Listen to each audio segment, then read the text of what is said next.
Assalamualaikum warahmatullahi wabarakatuh. Kami dari kelompok 11 yang akan menjelaskan materi tentang puasa yang terdiri dari beberapa anggota, diantaranya Siti Anifatul Munawwaroh NIM 201101070014, yang kedua Nur Eka Surani NIM 202101070008, yang ketiga yaitu Yulis Asmawati NIM T20192112, dan yang terakhir yaitu Nabila Maulan Aulia NIM T20191381. Baiklah, di sini saya akan menjelaskan tentang pengertian puasa. Puasa menurut pengertian bahasa ialah menahan diri dan menjauhi dari segala sesuatu yang bisa membatalkannya secara mutlak.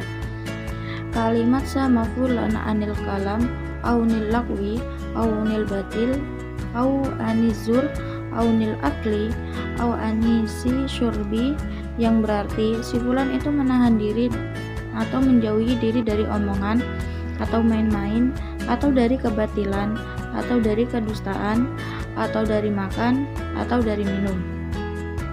Dengan kata lain, ia tidak mau melakukan semua itu.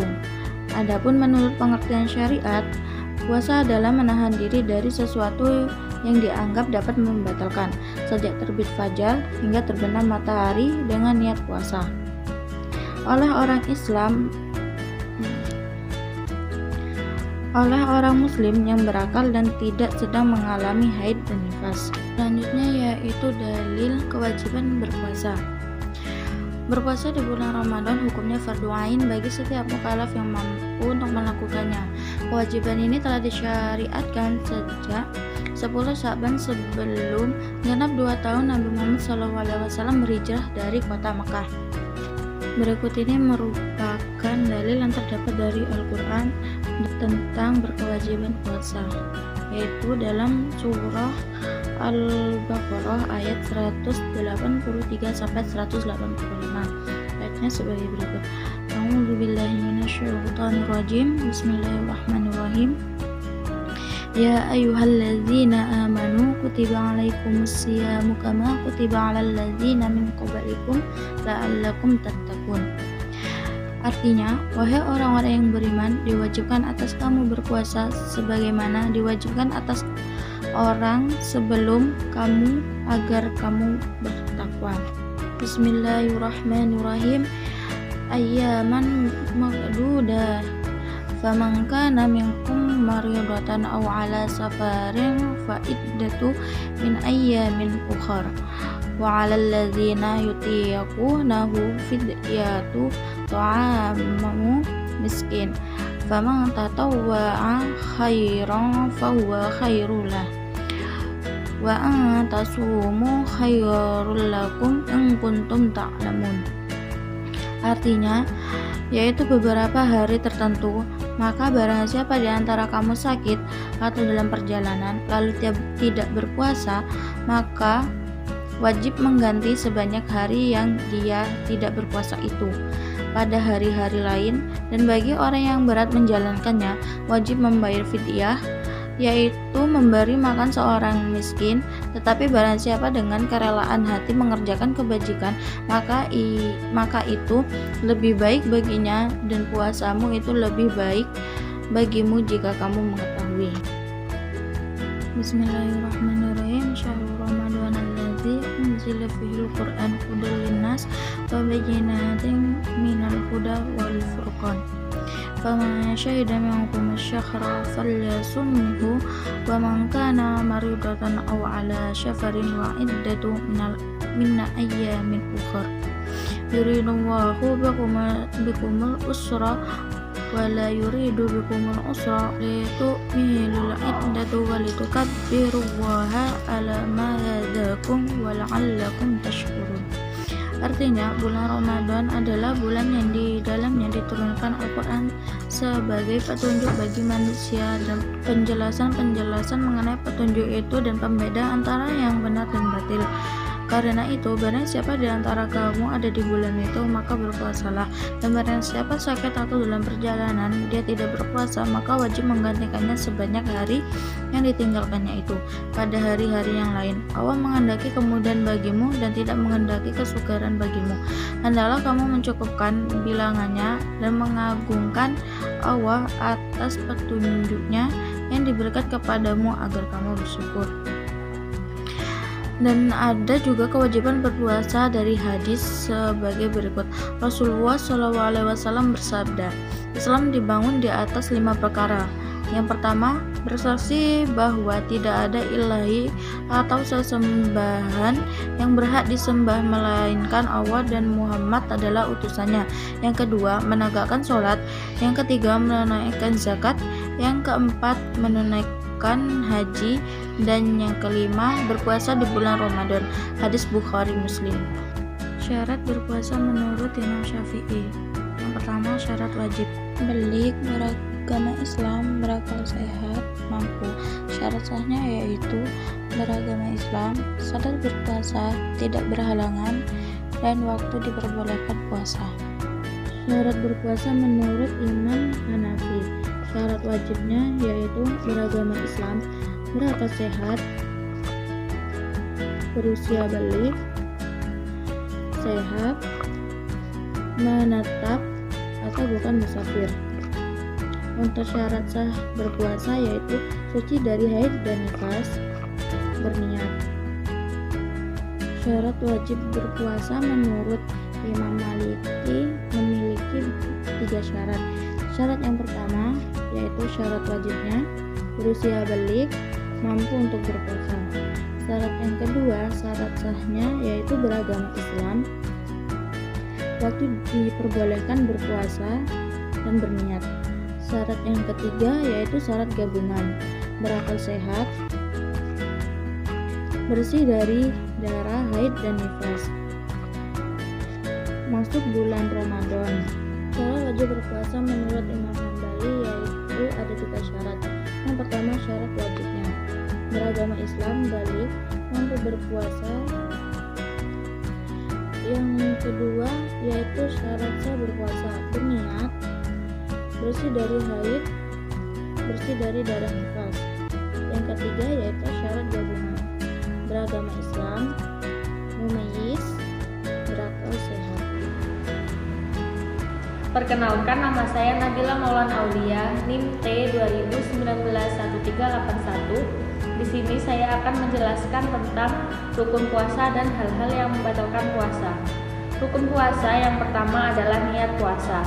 Yang kedua, menahan diri dari tindakan yang membatalkan puasa. Saat berpuasa, hendaknya kita menahan diri dari hal-hal yang membatalkan puasa, mulai waktu fajar sampai terbenamnya matahari. Dan hal-hal yang membatalkan puasa yang pertama adalah makan dan minum yang disengaja. 2. Sengaja muntah. 3. Berhubungan badan atau jima. Yang keempat, sengaja mengeluarkan sperma. Dan yang kelima, memasukkan sesuatu ke rongga mulut, hidung, telinga, dan kemaluan. Dan yang keenam, keluar darah haid dan nifas. Assalamualaikum warahmatullahi wabarakatuh. Nama saya Yulis Asmawati, NIM T 2019-2112. Di sini saya akan menjelaskan tentang amalan-amalan sunnah dalam berpuasa. Dikutip dari kitab Al-Inayah fi Irsyad Al-Muqtadiin oleh Syekh Nawawi Al-Bantani, terdapat beberapa amalan sunnah dalam berpuasa di bulan Ramadan. Yang pertama ialah makan sahur.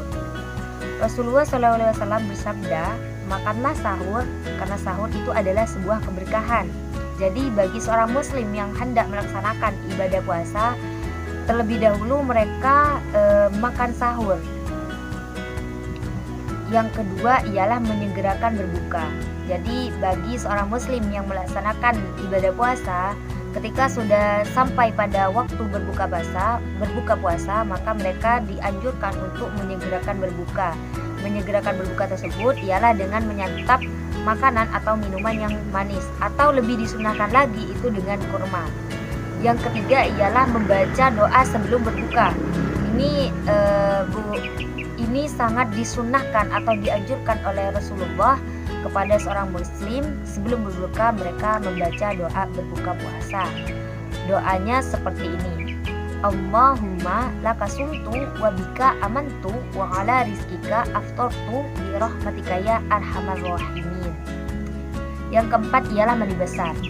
Ini dikhususkan kepada seorang muslim yang dalam keadaan junub. Jadi mereka dapat melaksanakan atau dianjurkan melaksanakan mandi besar sebelum dimulainya waktu puasa atau sebelum melaksanakan sahur. Yang kelima ialah menahan ucapan yang sia-sia.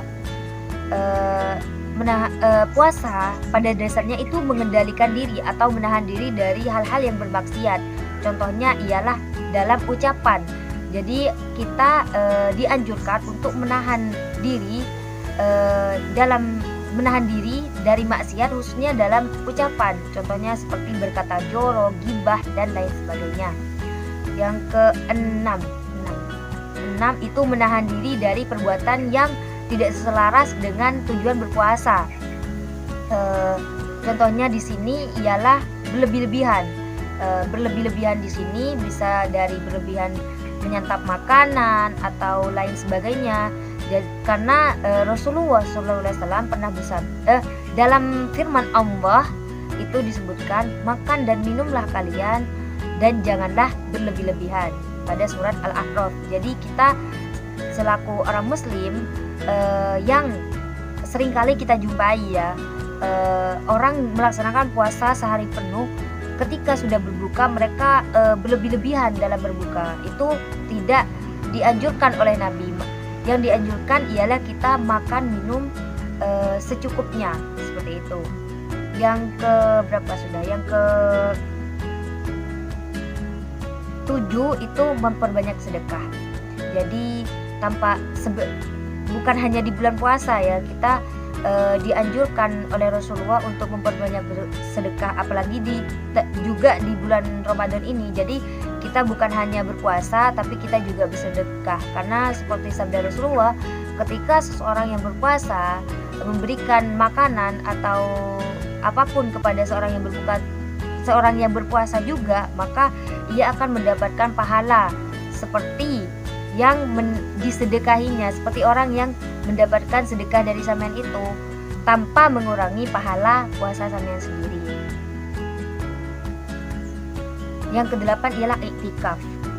Iktikaf yang berarti berdiam diri di masjid. Di sini kita dianjurkan untuk berdiam diri di masjid, bukan hanya berdiam diri tapi duduk anteng, tapi juga melaksanakan ibadah seperti sholat, membaca Al-Quran di masjid dan lain sebagainya. Yang kesembilan ialah khatam Al-Quran. Sudah lazim di lingkungan kita ketika bulan puasa itu kita ada yang namanya khatam Al-Quran, seperti tadarus di masjid atau tadarus di rumah masing-masing. Jadi di bulan puasa kita dianjurkan untuk membaca Al-Quran sesering mungkin. Yang ke-10 ialah istiqomah. Istiqomah di sini bermakna bahwa kita selama 1 bulan berpuasa itu sebagai latihan untuk bulan-bulan kedepannya kita terus istiqomah dalam melaksanakan ibadah. Jadi kita bukan hanya melaksanakan ibadah pada bulan puasa saja, tapi juga pada bulan-bulan setelah bulan puasa, seperti membaca Al-Quran dan lain sebagainya. Baik, untuk materi selanjutnya ialah hal-hal yang makruh apabila dilakukan dalam berpuasa. Yang pertama ialah ghibah.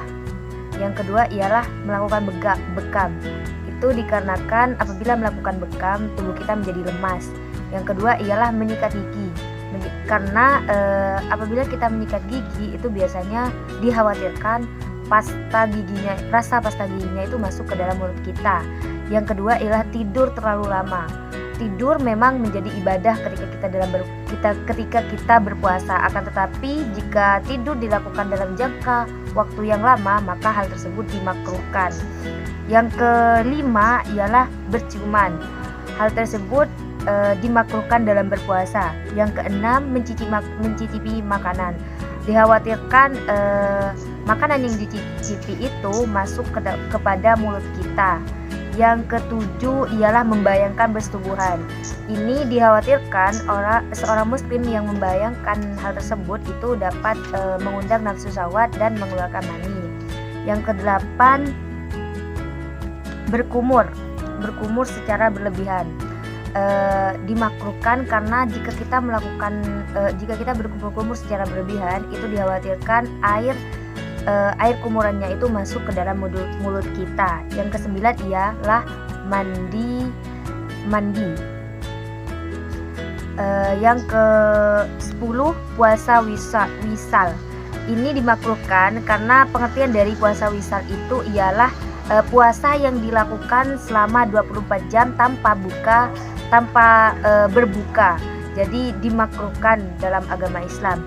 Yang ke-11 ialah mengeluarkan air liur dan memain-mainkannya seperti biasanya anak kecil melakukan hal tersebut.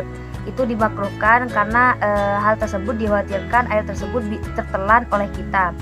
Yang ke-12 ialah berenang.